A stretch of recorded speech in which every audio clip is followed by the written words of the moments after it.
Welcome to another episode of the Impossible Life Podcast. I'm your co-host, Nick Surface, and I'm looking across at a man who was recently deemed the Michael Jordan of baptism. That's right, friends, the former Navy SEAL.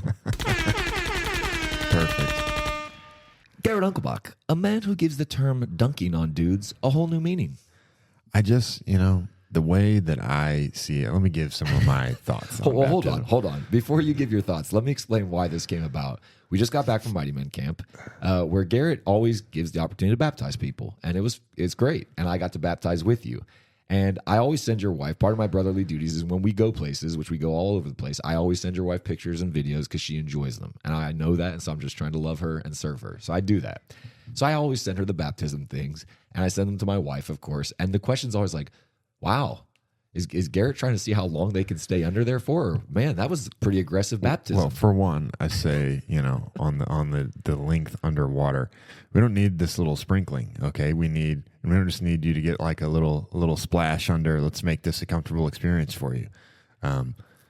Baptism is supposed to be, post salvation, and now this is the completion of your transformation process. Like, welcome to the game, okay?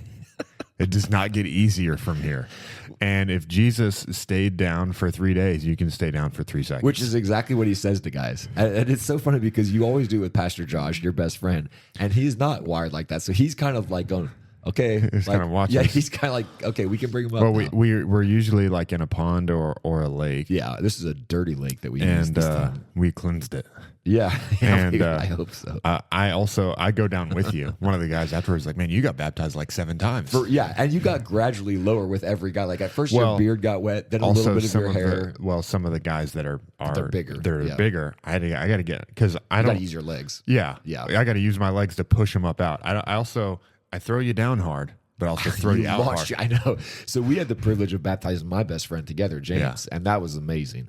And I watched the video back because I knew you were going to launch him forward because I watched your barrel. So I was like, well, I'm going to join you. And so he basically got baptized twice because he went face first again when he came out. Double dunk. It was the double dunk. And it was funny because I sent the video to my wife. I was like, man, this was so special. And she's like, did G just keep people longer because he can? And I was like, no. This is what, and I told her. Yes, but no, I said no. He says that if Jesus can spend 3 days on down, then you can spend 3 seconds. Yeah. So there you go. So that's that whole intro. All right. Gives you at least you got a second to think about it. Right. And I will say that your technique's actually gentler. I remember the first time that I saw you baptize people, it was literally like almost like a cross face. I had better footing. The first time you saw me baptized, we were on a boat ramp, so I had concrete footing underneath. Yeah, so what he would do is he would get his arm underneath I could do like a WWE wrestling slam. Yeah, he basically gave them, if you know what the rock bottom is, which is where you throw their shoulder over your shoulder and lift them up and slam them. That is literally what it was. And I was like, this guy does everything extreme. Who is this guy? And it was, it was. You don't forget those baptisms. Yeah. Anywho, that's what I don't want you to forget. I mean, it's a special moment. James literally said, like, I don't remember mine. Yeah. Well, you're going to remember this one. He will. Well, yeah, not just because he almost drowned, but because it was with too many loved, hopefully. Anyways, so today's episode is 5 lessons for life. And we are giving these 5 lessons based on, we just recently passed 200 episodes, G. I know. And wow. Yeah, we've come a long way. As I always say, the average podcast is only 6 episodes because people get discouraged. Winning. We did it. Yeah. And so here we are now, like 200. This is episode 202. This would have been great if we recorded this on the 200th episode, but we had an awesome guest on, and Dr. Carderis. And if we did this for the 200th episode, we couldn't say reflections from 200 episodes. Yeah, that's right. We don't assume anything. We had to accomplish it first, and then we would give you reflections. So this is very much lessons that we have reinforced and learned and grown in over the first 200 episodes. We're by no means stopping to take a moment of victory and just call it a day. This is just us looking back and going like, okay, we've come a little way now. We're almost 4 years into this, and we're going to keep going. No matter like this, we'll get into that more. Because I remember I posted about how like, wow, we're 200 episodes in on my social story, and people were like, Are you guys going to stop? I'm like, no. Like, we don't have that. Like, never even comes into consideration. I was like, but like, it's just so you pause for a moment, like, okay. But before we dive into these lessons, G, I thought because we're going to share a lot of stories, things that we've never talked about on here from the podcast, just because hopefully for those of you guys that are listening, you guys will enjoy those, and for the new listeners that we have. I think you'll still enjoy it because these lessons are applicable no matter where you're at in life, and even if this is your first episode, they're very applicable. But before we do, G, for the long time listeners, I thought it'd be fun for us to answer how we've seen the other person change in 200 episodes. Why don't you go first? Okay, I will answer my own question first. Is this so that you can size up how serious I'm going to be and how many digs you want to take at me?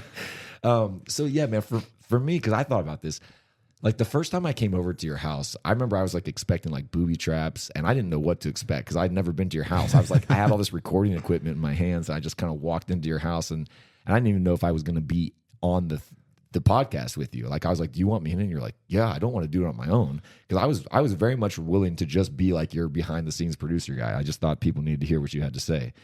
And what I've seen you grow in, I think you've grown in a ton of ways. I think number one, I think you've allowed more of I don't want to say your softer side, 'cause that's wrong, but more of like your fun. Like you've definitely recognized that people need to see the you smile and see the fun side of you as well. I think when we first got in, you were like, you know, the lasers almost killed me in the first few episodes, and so I think that part of us spending so much time is that it's the warmth portion. Yeah, though you've gotten warmer. That's the correct way. I love that you're like, my feedback is you're telling me how to say my feedback, but you're right. It Go is on. warmth. No, but you're right. Warmth is a better word. So yeah, you've gotten. I think your warmth has come out more.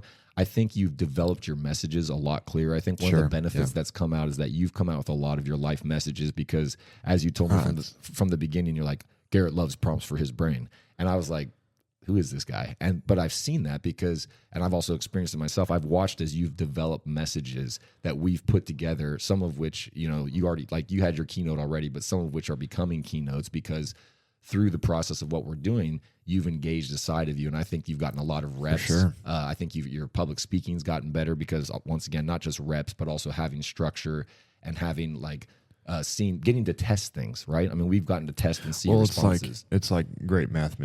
I'm not a great mathematician. I can do math, but it's like great mathematicians. They had the ability to do great math, but they needed the problem to work it out on. Yeah, and that's what it's been. A lot of it has been that, and I think it's also and I think it's helped you be more effective as a communicator and as a leader, because you know we've gotten to combine our brains, and a lot of, I think, where you've said to me before that I've been your anvil for you to hammer things out on.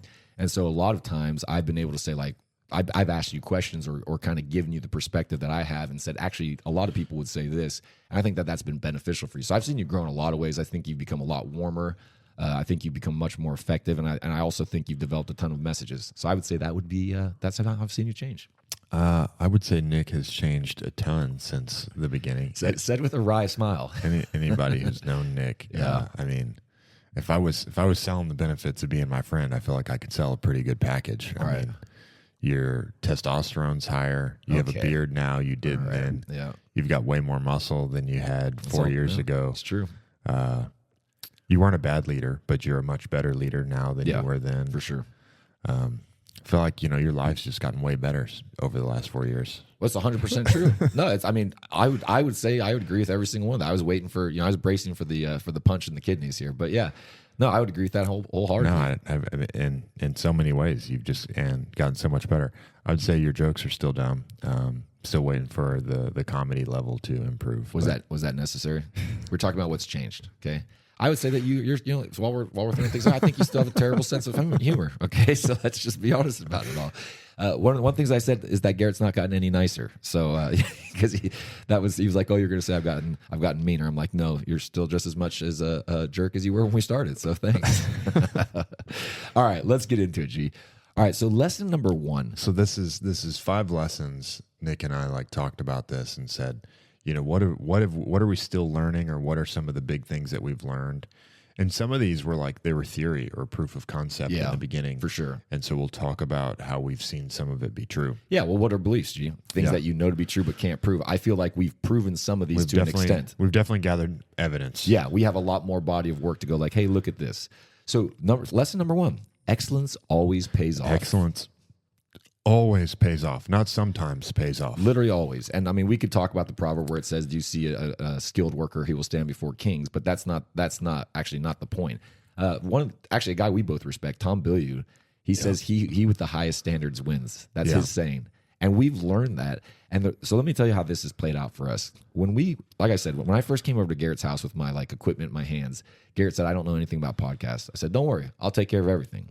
Well, I took care of everything how I would take care of everything. So I bought like $100 soundboard on Amazon. The mics were good, and I knew what I was doing it from actual, press record, what we're going to do. But everything from one of the things that I'm proud of that we've never changed is our intro. Like the actual intro song and outro of our podcast has been the same. And I still listen to it. Like when I listen to our podcast, I still listen to it. Yeah, I think so too.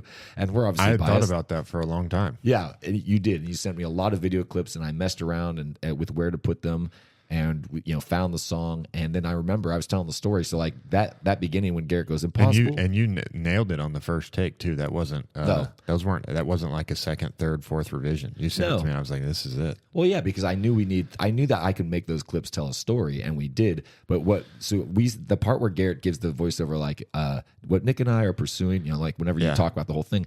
The first time we did that, you just sat down and started talking, like, what do you think? And once again, this is where excellence always pays off. I was like, man, I think that was good. And you're like, no, I don't like it. And you're like, I'll be right back. And I remember you just disappeared. And I just sat here for like 15 minutes.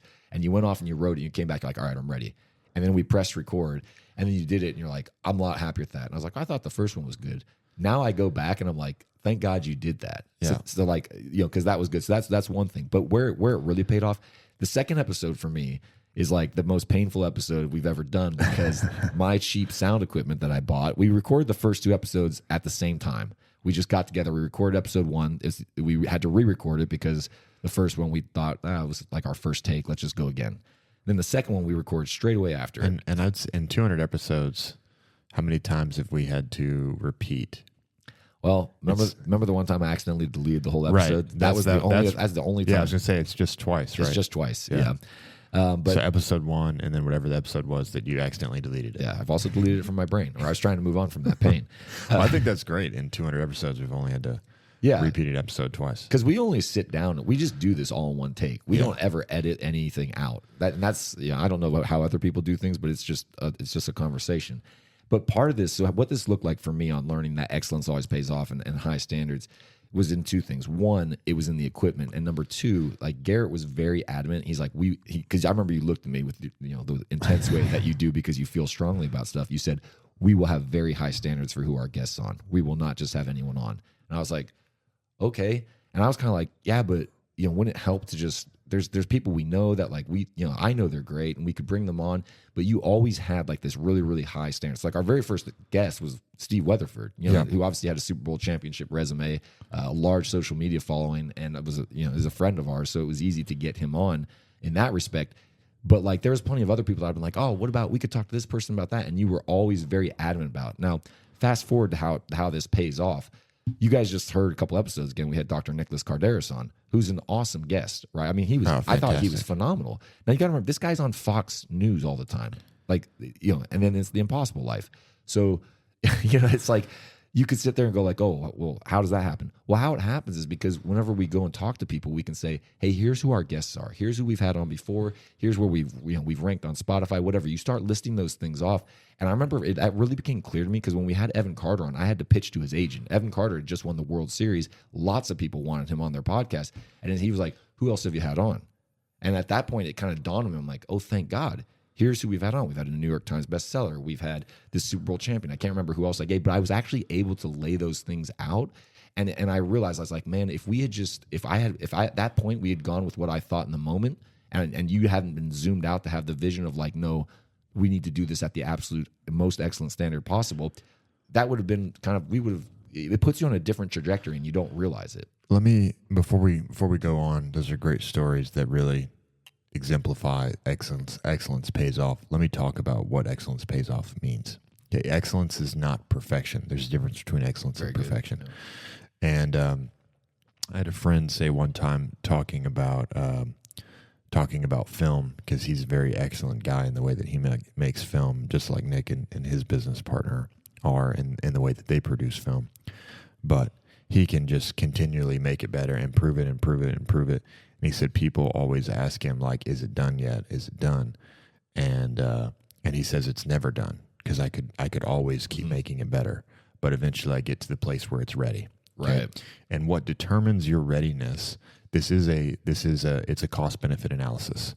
What is the right amount of effort to put into this for what it's going to be, for how it's going to be used, for all of that? to me, what excellence means is to do something in its highest form. Right. That doesn't mean perfection. And so that's to do something in its highest form, in parentheses, in accordance with its purpose. Right. Okay. And so to be able to do that, to understand what excellence looks like for whatever you're doing, you've got to understand the purpose for what it is. And the reason that Nick could have thought I was just a jerk, and I won't say that I'm never a jerk, but Nick could have thought I was just being a jerk, but I saw the purpose of what this podcast was supposed to be. Very good. And so I wasn't just saying like, you're not doing a good job, or I don't like that person. I was putting a demand on what we could be in accordance with where I knew we were going. Right. And I really want you to catch that, because you just said, what does this look like in its highest form? The question I was asking is, what's the least I have to do to get what we need? Yeah. Those are very different questions. So what it looked like for me is, I'm going to buy a $100 soundboard. I'm going to buy, the cheapest mics that I think would look good on that I have good reviews on Amazon. So then what happens is, on episode 2, I said that was like my most painful episode, because the sound equipment cut out. We had RF interference, and it was flickering in and out to the point that you couldn't understand what we were saying. We got into this later with we did a troubleshooting episode. Yeah. And some of that I wanted you to catch this stuff. Yeah. It's not about like excellence means buy the $3,500 soundboard. That's not what excellence means. Or a $30,000 soundboard. You can just keep going up the ladder on that stuff. Excellence is also about putting the effort in with you can buy a $30,000 soundboard and still have crappy sound. Joe Rogan, I was listening to a podcast and it cut out while he was doing. He's like, I can't hear anything in my headphones, and he left it in the episode, which I thought was hilarious. Yeah, you can still get crappy sound on the $30,000 soundboard. Excellence is also about preparation. Yeah, I love what Pastor Keith says about excellence. He says excellence isn't that much harder; it just takes longer. Right? I learned a lot of excellence. I'd had a lot of preparation in it from my dad and from Pastor Keith, but learned a lot about excellence in the military, when it's like your life will depend on this equipment. So what level of preparation do you want to get put to it? Yeah. Like, and it teaches you, like, I actually can be like 99.9% sure this stuff is going to work. Right. And so when you know that you can do that with your equipment, with your level of preparation for an event, for speaking, for whatever your business is, when you know that you're capable of preparing something to the level, I'll bet my life on this. Every time that you don't, you're just like rolling the dice on, well, I hope it doesn't go bad. Right. And to me, excellence removes a lot of that from you. I don't roll the dice very often in my life. Yeah, and that's so good, man. And the other place where that was at was it was in video equipment, because once again, I wasn't coming at it from that perspective of how do I make this 99.9% sure. I was kind of going like, what's the quickest, cheapest way for us to still record? Because there was a large portion where we didn't record, and so because I have, I already had my own DSLR, and I was like, oh, I'll just buy another one. Because I can do that through my production company. But the problem with that is I had to get up. Remember, G, I used to have to get up because it only had a 30-minute time recording. So I would have to like time it while you were talking. I would get up, walk around, turn your camera off, and then turn it back on so that we could reset the 30-minute timer. And that always made me angry. It did, to the point that you told me I will never turn on a camera ever again, because you were proving the point to me that I needed to fix it, which we've done now. And it wasn't a pleasant way to do it, but it was. I understand why you did it. In that context of, rolling the dice, right? You're rolling the dice against, like, are things going to succeed? Are things going to fail? I'll tell you, when you are excellent, you will be way more willing to roll the dice in life. And make no mistake, you do have to roll the dice, right? You have to take chances. You're going to have to take risks. And when you're excellent, you're not going to be afraid to take them. You're willing to bet on yourself. Yeah, very, very good. Always pays off. All right, so excellence always pays off. Number 2, G, and these are not in any order. This is just how our brains put them together, is have a mission worth dying for. Yeah, and that can sound like a podcast. Like, who's going to die for a podcast, right? Like, you going to take a bullet for your podcast? Like, no, that's not what I'm getting at. Let me, some of you have been around for a long time or heard me, and also heard me in places outside of the podcast. You might be familiar with this. But I referenced my friend Charlie Keating, who had a big impact on my life from SEAL Team 3. Died May 3rd, 2016, died with a smile on his face. And I tell people that he did not die with a smile on his face because his family was going to receive a $400,000 death benefit when he died. He died with a smile on his face because he believed in what he had given his life towards. Most of us listening to this podcast will not die in a moment for what we believe in, but we will die over a lifetime for what you've given your life to. And so if Charlie had a smile on his face because he's the smile was, I've given my life to something meaningful, right? Will you have a smile on your face when you die? Right. Will you have given your life to something meaningful? You won't give it in a moment. Most of us will give it over 70 years, 80 years. Yeah. Hopefully, if you're listening to this podcast, you're going to be in the 90 years plus, 100 years, right? You're going to give your life to something. And so what you've got to decide is this going to be something that I'd be happy to give my life towards? And if you're going to give your life over a long period and be happy about it, then also you would have been happy to have given your life for that thing in the short term. Yeah. Right. And so I'm not saying I want to take a bullet for this podcast, but at the same time, the purpose that this podcast is about is something to me that I'm willing to give my life for. Yeah. Nick and I have put 4 years into this. I can't say that Nick and I have made a ton of money from this podcast yet. I think that'll happen. That's a byproduct of doing anything great. Right. Right. But what's meaningful to me about this podcast is how much it has changed people's lives. Yeah. We get the emails about it all the time of how this podcast is changing people's lives. And that's what it's about for me.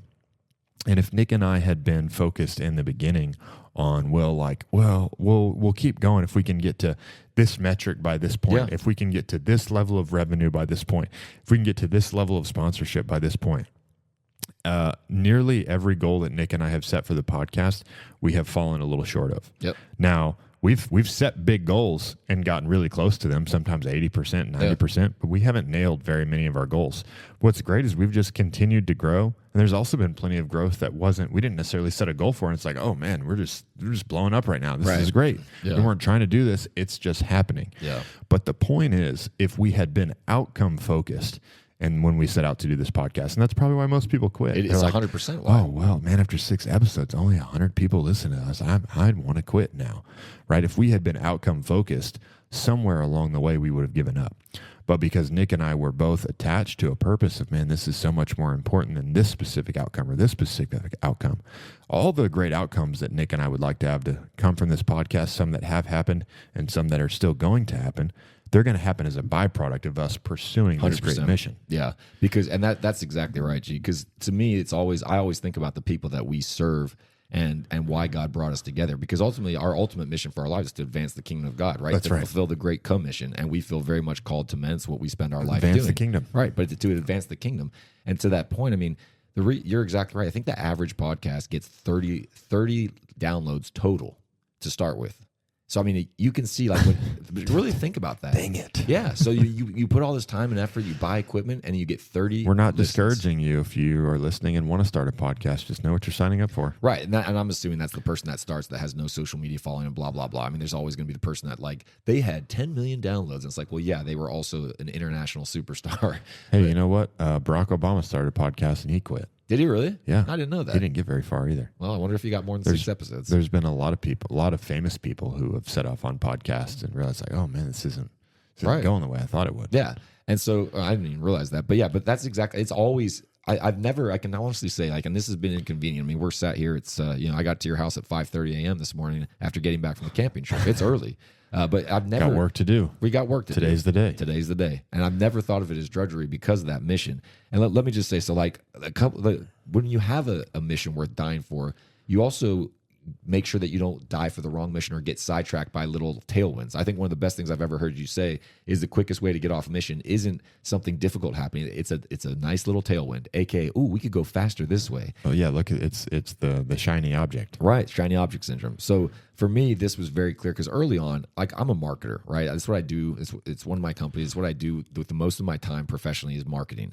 And so early on, when we started in September of 2021, and I was like, okay, hey, 9/11's coming up. I mean, hearing from a Navy SEAL for 9/11, that's a no-brainer, man. Like, I'm thinking, get a Navy SEAL, talk about 9/11, what it means, like why people should, like, celebrate, whatever.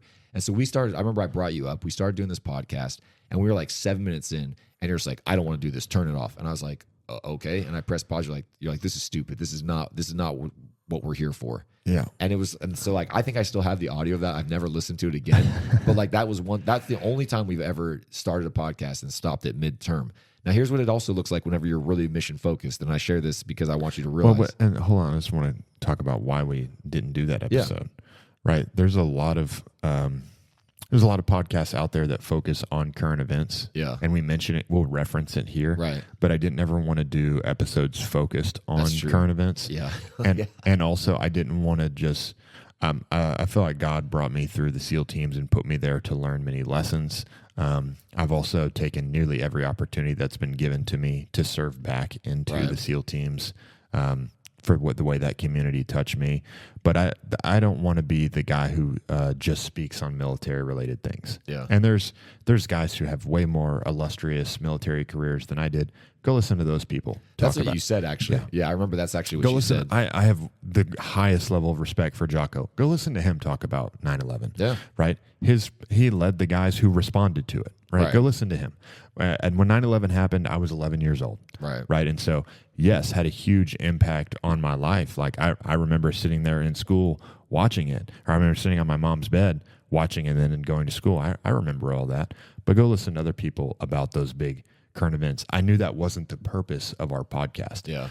This podcast is about mindset, not about responses to current events. Yeah.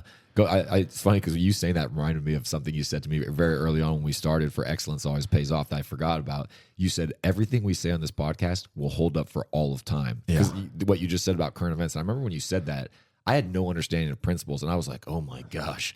I was like, man, we better make sure what we're talking about is right. And I didn't understand that when we were doing our preparation in the early episodes. I was like, because you would tell me, you're like, oh, we're ready, let's go do it. And I said, no, we're not. Right. Like, because I'd sit there and I'd think about it. I'm testing it against wisdom. I'm testing it against scripture. I'm looking for holes. How is this wrong? Yeah. Because I'm not trying to just put something out that like, oh yeah, someone would be like, oh, that made me feel better. That's great. There's plenty of that stuff out there. I want something that you can come back and listen to this 30 years from now and you're like, wow, this is still good. Yeah. And once again, I'm grateful because I've never, although I do get embarrassed by some of my own self in the early episodes, I don't ever get embarrassed by what was actually delivered. So. I think one of the coolest blessings of a podcast is, my children, my grandchildren will listen. I don't know if other people will listen to this 50 years from now, but my grandkids probably will. Yeah. Right? Because they'll want to know what their grandpa was like. And so, you know what? Maybe put something out there that's not garbage. You want to understand why your grandpa is trying to pull wheelies on a motorcycle out here? Here's what he was like when he was in his 30s. Go listen. Why is grandpa so mean? Yeah. You know what? I'm believing that maybe you'll be less mean by that time. The other thing about mission focus is it will push you beyond your comfort zone whenever you have a mission worth dying for. I witnessed this personally when what I call the Neo podcast. I came over to Garrett's house. Him and I both get migraines. This is Matrix 3 Neo, by the way. Yeah, thank you for clarifying that. Him and I both get migraines very rarely. But when they do, they're not like, oh, I got a headache. It's like, you better shut all the lights off and go to sleep because that's the only way you're going to get over this. So I came over and he was like, I'm starting to get a migraine. He gets up, disappears, grabs some pills, puts them down. I'm like, do you want me to come back? Because I know what it's like. He's like, no, let's keep going. I'm like, okay. So we do all our prep and like he's progressively getting worse. And he's like, come on, let's just do it. I'm like, okay. So we go up into the podcast room to press record. And I know when I have a migraine, like I can't even tell you what day it is. Like it's just like, leave me alone. Garrett's like, I'll be fine. He puts on a sleep mask. So he sat there with like this sleep mask over his eyes. I'm looking at this dude, not in the eye, obviously, just this black sleep mask. And I remember, I don't know how far in we got. Actually, this was the second time that we started to record a podcast. We went back and actually recorded, but we didn't. We got like I don't even know. We got about 15 minutes. Yeah, it was like 15 minutes in. And I remember you said some stuff and it was still like really like a wisdom bomb. I remember I thought to myself, I'm like, dang. I was like, this guy's still dropping knowledge with a massive migraine. And then you're like, okay, yeah, we probably do need to turn this off. I could tell I felt like my energy was low. I was like, look, if my head hurts and I can't see, that doesn't affect the podcast. Right. But as I was speaking and hearing myself, okay, I'm not at my best. Like my voice is not at its best. My thoughts are not moving as quick as I'd like them to. Let's stop. Well, and I think you also have a different perspective because of what you've done in the teams. Well, I did have to operate more than once with a migraine. So exactly, that's exactly right. Going. And as you once delicately to put it, whenever I was talking to you about the headache you had when we were at altitude and it was snowy and there was no trail and you led us around, I was like, man, that was impressive that you could do that with your head hurt. You're like, look, if I can drop bombs with a migraine, I can leave you pack of yahoos up the side of a mountain with a headache. With a trail and a GPS. Yeah, exactly. It's like, how did you do that? I'm like, there's a trail. Yeah. Well, but you couldn't see the trail. There was a bunch of snow. Anyways, the point was, a mission worth dying for will take you a long way. And it's also, I love that you had the level set. Okay, so lesson 1 was excellence always pays off. Lesson 2 is you need to have a mission worth dying for. Lesson number 3, You may have heard this before. Faithful over little. This is one of my favorites, right? This is a lesson for us, but man, this is a lesson I give to people all the time. And it's scripture. Faithful over little will be ruler over much. Yeah. Big time. And I can tell you 4 years ago, and I can't tell you I don't still feel like this today, but 4 years ago I said, I feel like I should be ruler over a lot more than I'm ruling right now. Yeah. Right. And this is where being faithful, being ruler over little is like, man, I feel like I could do more. I feel like I'm capable of more. I feel like I have the potential for more. And the wrong response to that, this is the wrong response, is why don't people see how great I am? Yeah. Why aren't more opportunities coming my way? Right. Someone must be talking about me behind my back. Someone must be blocking these opportunities from coming to me. God, why are you angry at me? Right? Those are all the wrong responses. The right response when you feel like you're not where you should be is to say, well, if I have the ability to be there and I feel like I'm capable of going there, that means like I can see potential within myself. Well, that just means I need to develop it. Those who are faithful over little, is what Scripture says, will become rulers over much. So if I feel like I'm not ruler over much yet, I just need to be better with the little that I have. What's in my hand? Yeah. Right? So be good. better with what's in your hand. And so 4 years ago, looking at this podcast, I was like, man, well, there's a lot of other places. There's other platforms I feel like I should be on. There's more people I feel like should be listening to me. But I don't have that. That's not in my hand. What is in my hand? I'm going to be great with what I have right now. And then if I'm great with this, then God will give me more. Yeah, and I really want you to catch what you said about the comparison part, about feeling like, well, I know I'm better than this. Because sometimes you can meet people that have what you think you want, right? That are at a further down the track than you, and you can be disappointed. And then we've had this experience. You can meet people that this is humility and also understanding that you got to run your own race. God puts people in a different race. I'm sure everyone that Joseph met along the way, Joseph probably met Potiphar and said, like, I'm 10 times the man that you are. Right. That's not the station that God gave you. You can meet other podcasters. You can meet other business owners. You can meet whoever and be like, man, I'm better than that guy. Yep. Right. And while that you can take that as a little bit of encouragement. I remember I had first phase instructors like Eddie Gallagher. I was like, dude, this guy's a freaking monster. This guy's a savage. Right. Yeah. Like I want to be more like this guy in his level of like aggression and fight and physicality.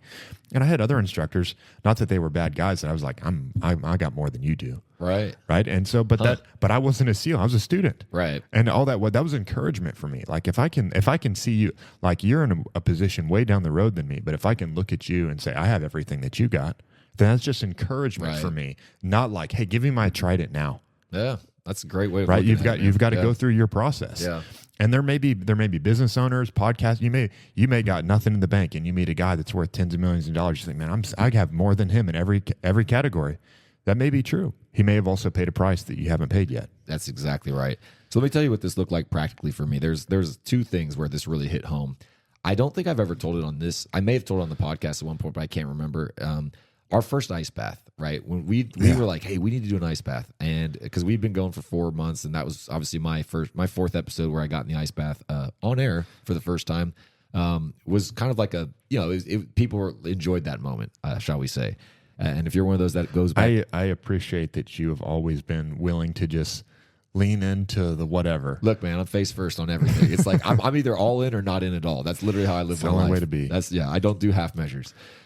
So anyways, so I after that I was like, well, let's do this for everybody. So like, we went and bought T-shirts. We like did everything we could to get people to go, and we had a whopping 12 people turn up. We printed more T-shirts and oh, you're talking about the first fire starter. The first fire starter ice bath. We printed more T-shirts and spent more on the T-shirts than the people that came. Yeah. So we were already like hundreds and hundreds of dollars upside down on it, and I was like really discouraged. I remember I was like, dude, should we even do this? Because we were looking at the sign up list, and you literally, I remember you just said to me, like, faithful over little, rule over much. That's all you said, and I was like, okay. So we went and got we printed everything on really nice cardstock. I think it was Zig Ziglar who said, "You don't have to be great to start, but you have to start to be great." Yeah, it is. You're right, and it's a quote I love, but only because it's cool and it sounds like a quote. Not whenever you're sitting there going like, "Wow, I'm losing money," and you're telling me that we should go lose more because we went and got coffee for everybody. Yep. We went and printed everything on nice cardstock. We showed up at 6:30 in the morning. It was January 29th, 2022. I still remember the date. And I remember because there was only one person that we didn't know. and that was Chris Hudson, who has become one of my best friends. Yeah. Did freedom cold plunge, and has literally gone on. Like, you talk about a guy who was in a point where he needed something like that. He had just come to Mighty Men for, I think he'd been there for 2 weeks, and you look at Chris now. Chris is impacting so many other men with his group, Men of Light. There's groups all across the country. Chris is also getting a little bit beefier. Oh, he really is. Well, yeah. I mean, Chris's whole life has changed. I mean, literally, I'm so proud of the man that he is. And I look at that, and you could go, okay, great. So one life was changed. Wow. No, that's one of many that was impacted. The story I know the best because I'm close to the man. But like, there's groups of men that meet all around the country and like study the Bible and read books together and build community because of what he's doing. And to me, that's the template. So we went from 12, and then next year it was 70, and I was like, wow. And then it was 130, and then this last year it was 150. Well, what's happening? We're paying our price. Yeah. We're being faithful. We still put just as... We're finding out how many people are crazy like us. Right, exactly. Yeah, except for it's gotten even harder. Hey, let's do New Year's Day. Like, the first one was late January. So it's that, and that's a very practical, numbers-based picture. The other part about being faithful over little, rule over much, is you got to be faithful over the part that the grace that God's given you and what he's called you to play. Early on in the podcast, I would listen back to it, and I would be like, man, I sound like the court jester. And Garrett is just like dropping, like, he's doing 360 dunks, and I'm like missing free throws. That's what I felt. So I don't know that anybody that goes, hey, you know what I want to be? I want to be the support player. Yeah. I want to be Pippen. Everybody wants to be Jordan, right? And so, but you know what? On that, let me just pause. I want you to finish what you're saying. But that is the lesson for every single one of us. We are all Scottie Pippen in the kingdom. Yeah, very good. None of us are Michael Jordan. Yeah, Jesus is the Michael Jordan of the kingdom. Right. And guess what? I'm gonna be a layup guy. I'm assist. I'm not the guy, but let me introduce you to him. Yeah, 100%. And that's I love that you have that perspective. But from where I was at, that's my very human perspective and the reality. And I've had people come talk to me about it. And because I said to them, I was like, look, I've always been like more the leader in anything I've done, like in my friend groups, in other organizations, and whatever. I was like, I've never been the guy that's kind of like, the support guy. And I remember early on, I had this moment of like where I was going to God. I was like, I didn't even go to God. I was like, okay, I'm going to start prepping for what we're talking about, and I'm going to come on and I'm going to have some like heat. And I remember so clearly I felt the Holy Spirit just put a break on that and just be like, hey, I've made a role for Garrett Unkelbach and it's filled. I need you to be Nick Surface. Mm-hmm. And I was just kind of like, okay, check. And I remember when I sat there and I had like a real deep, meaningful moment with God, because I just thought, wouldn't it be such a shame if so many people missed out on a blessing of what we do because I was more worried about what role I was going to play. And I was like, God, you'll never have to worry about that for me again. If I'm the guy and I really mean this, if people are getting to know Jesus and they're having their lives transformed and they're becoming all that God made them to be, I will press record or I'll hold the camera. I do not care. Yeah. And so that was a massive lesson for me about how to be faithful. And that's really what greatness is it's playing your part. Right. If you think like, man, one day I'll get to be the guy, right? You're in for a lifetime of disappointment. For sure. Hey, you know what? Go be the pastor of a church. You know what? You'll meet a church pastor who's bigger than you and who's better than you. Be the business owner. You'll meet somebody who's better than you. Get into politics, right? You can figure out how to climb the ladder. Oh, you'll meet a congressman. You'll meet a senator. Be the president of the United States. And you know what? You will still find people who make you inadequate. Right. Because as great as Trump is, as powerful as he is not the guy. No, for sure. He just leads one country, and he's not even a perfect leader. Right. Right. So it doesn't matter what level you think, like, oh, if I could be him, or if I could be that guy. There is no platform, there is no position, there is no title that will fill that gap for you. Yeah. Be exactly who God made you to be. Yeah, because the beautiful thing about that is I actually really appreciate a lot more of who God's made you to be and the combination of what happens when he puts us together, because ultimately it's about advancing the kingdom of God. And I'll tell you, until you learn how to play your part, until you can look at your life, until you can look at the team that you're on and be great at playing your part, you'll wonder why every team that you're on is a losing team. And that'll be because of you. You'll be the reason that every team you're on loses, is because you have a receiver who wants to be the quarterback. Right. Yeah, very good, G. All right. Lesson number 4, and you may be surprised by this one. It gets easier. Yeah. Well, what does that mean, G? This is the impossible life. You guys always talk about like endurance and grit. It gets easier? What's that mean? What it means is if you carry 40 pounds up a hill every single day, by day 40, you're going to say, this still sucks, and I still hate it. But on day 400, you'll look back at day number 1, you'll be like, man, I used to wake up in the morning and dread this. Yeah. And now I wake up and now I have friends that walk with me up the hill. Now I've gotten other people to join me on this journey. Now I have my spots along the walk up the hill that I like to pause and look back. I enjoy this so much. And it's still hard, but I have a lot better time doing it. Yeah. Right. And the same thing has been the case in us doing this podcast. I wouldn't say the amount of time that it takes us has greatly reduced. No, it has reduced. It has reduced. Not It hasn't greatly reduced. Like when we first started, it would take us 4, 5, 6 hours to get one episode out. for real. Now Nick and I can do a lot of our episodes in 90 minutes, 2 hours. I'd say, and that's kind of like a sweet spot for us. There's other ones that I'm like, hey, I want to do this one, and we need a plan because I know this is going to take us 4 hours because the depth of the topic. But I would say not just the time reduction, but the level of effort. Yeah. Right. It's still hard to do this. It's not like just press the easy button. And I also have kind of like a major, I have a defense in my life against ever pressing the easy button. I know you do. If you have an easy button, I'll smash it with a hammer because I don't like easy buttons because it's a slippery slope. But we've gotten stronger. Our level of flow in this, our level of connection in this, who we are as people, our level of ability to speak and bring value to a podcast. We've gotten better, so it got easier. Yeah. And I think the caveat to it gets easier is not all at once. Yeah. That's what you said before. Because everybody like, well, when? Yeah. You won't, there will never be like a day where you feel like, man, this is so much easier.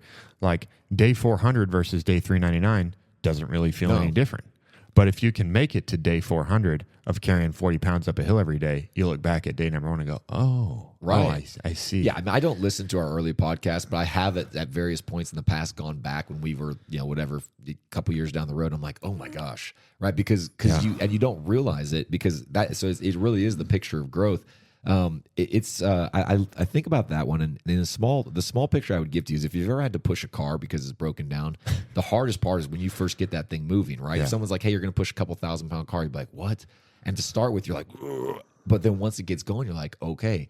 And I always find it's like that's how God works is you don't really realize all the things that he's developing in you that you were completely unaware of when if you you started. ever have had to push your car to a gas station, they're usually not there when you first break down, but about halfway to the gas station, somebody sees you and jumps in and says, "Oh, let me help you push your some car." good Samaritan hops out and is like, "Yeah, here, I'll help you." Yeah, exactly. Right. Somewhere along the way, friends join you. You find a downhill. Right. You get momentum. Yeah, and that's exactly it. So what that's looked like practically for us. I mean, it's kind of wild, but like as we've continued to grow, I said this to Garrett the other day. I was like, in every month of this year, so we're in April right now.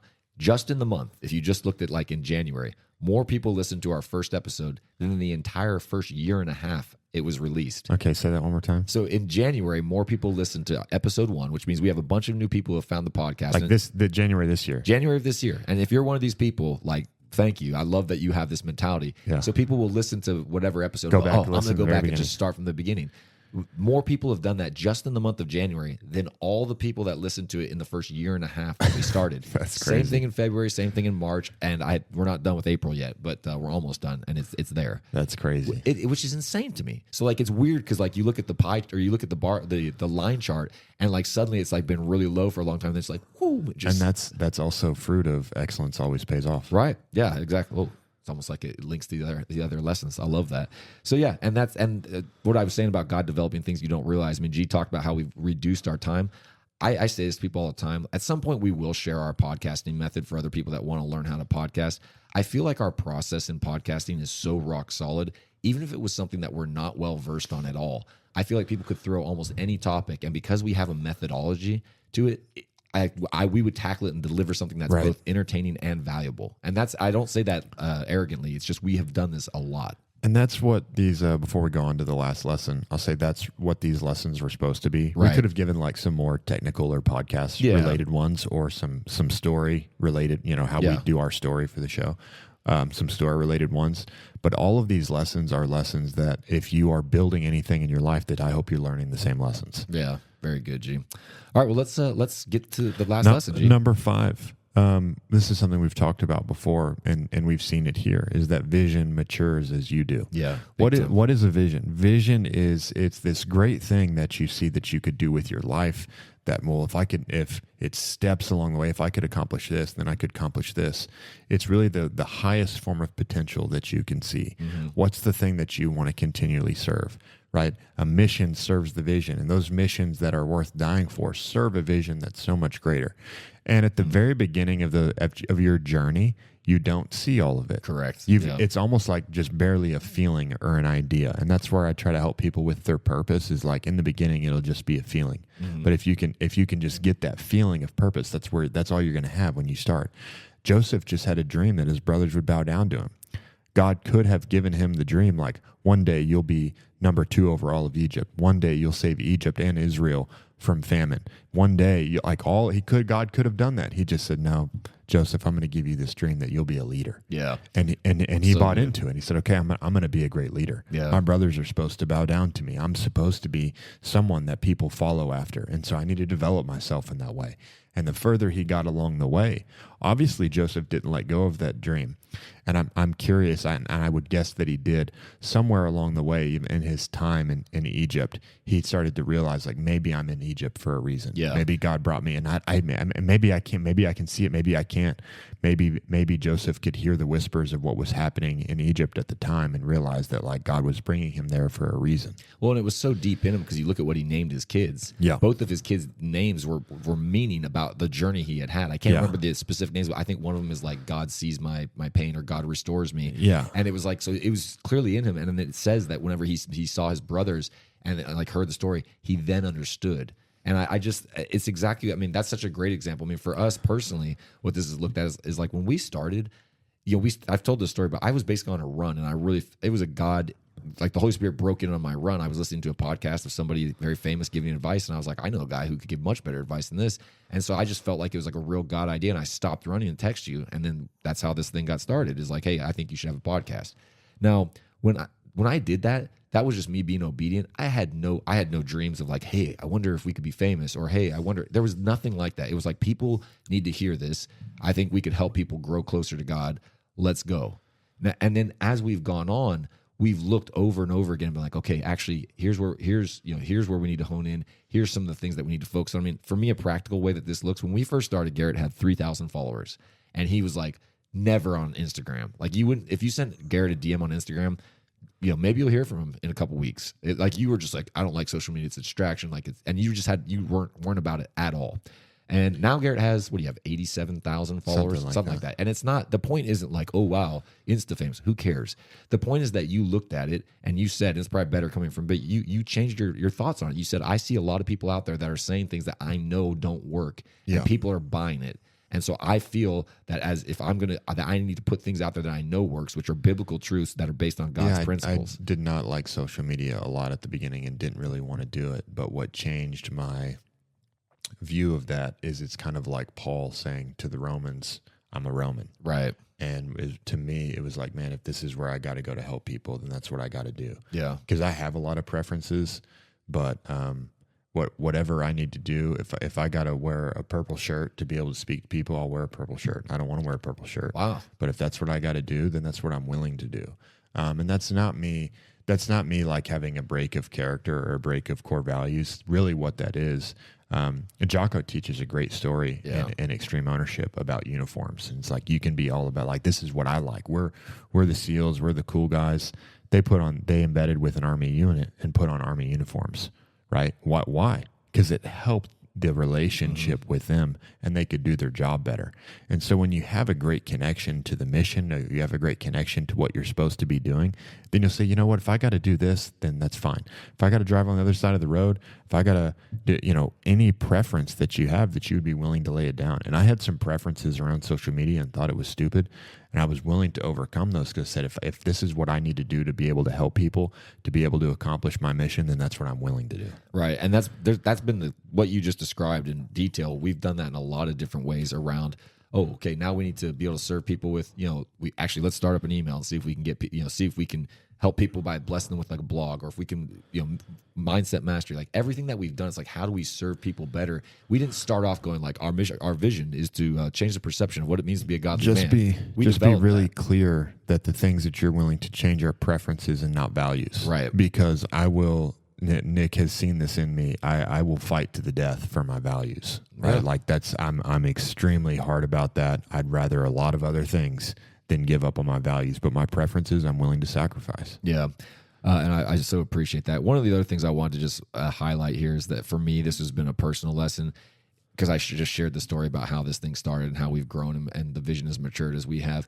I will say that obedience always precedes blessing.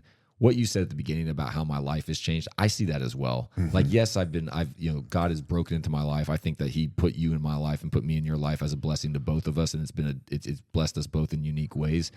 But I will look at this like, if I hadn't been obedient to, okay, this guy needs a podcast. Hey, actually, I feel drawn to this guy. I want him to coach me. I look at so many times where it was obedient and I had no idea. And I look at how much the blessing has grown, because there's been so many conversations, people I've gotten to talk to from doing this, like doing this podcast with you, G. Like, genuinely, I didn't really plan to do this, but thank you, man. Like, it's been honestly one of the greatest privileges of my life. And we're going to keep going. This is not like us signing off, but it really has been such a great privilege. And I look at all the benefits that I've had, and I look at it as like, it truly is God's hand because it's not just been so many benefits outside, but just what it's done in me and how it's helped me grow and develop personally is something that I never saw. And it's been such a huge blessing. And I don't want people to miss out on it. It always starts with just being obedient. Yeah, I'm grateful, and thank you for being willing to put up with me and come along on the journey, because I know I'm not easy to deal with. I think what me and your wife share I don't think you're difficult to deal with. I actually find all your quirks very amusing, and I think that's why me and your wife get along so well. That's why, because if you didn't, you'd have bailed out a long time ago. Well, I'm going nowhere. I will be here. So, anything else you want to say to people before we sign off, G? No, I would just say to everyone who's, whether this is just some encouragement to you or you're building something, and I think that many of you who listen to this podcast, you're building something. If you listen to this podcast, it's because you have dreams, that God has a great plan for your life. I hope these lessons will encourage you and speak to you. These are lessons that you should be learning. These are lessons that whatever you're building, these are true because they're principle-based. And make sure that you're taking the time along the way to catch some of the lessons that God's teaching you as you build what God's put you on the earth to build.